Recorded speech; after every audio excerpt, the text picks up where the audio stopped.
Die diagram hieronder verteenwoordig 'n mengsel van stikstofdioksied en die stikstoftetraoksied molekule by ewewig in 'n 1 kubieke desimeter houer by T°C.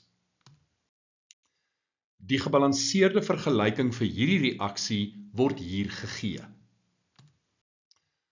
Watter een van die volgende is waar vir die waarde van die ewewigskonstante vir die reaksie by T°C? Die korrekte antwoord is D.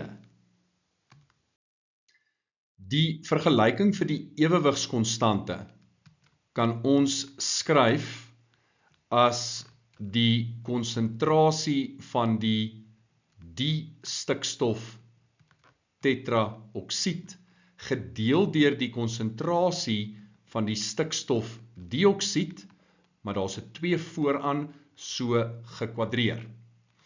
Die volume is vir ons gegee as 1 kubieke desimeter.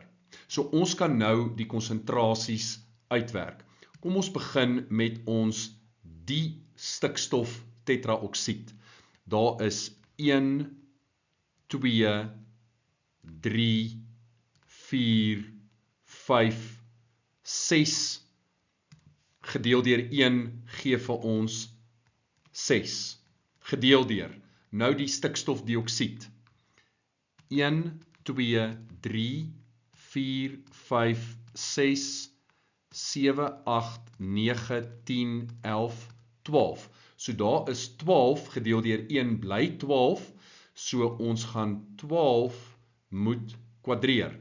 So dit is gelyk aan 6 gedeel deur 144 en dit gee vir ons 'n waarde van 0,417 en dit is 'n waarde tussen 0 en 1.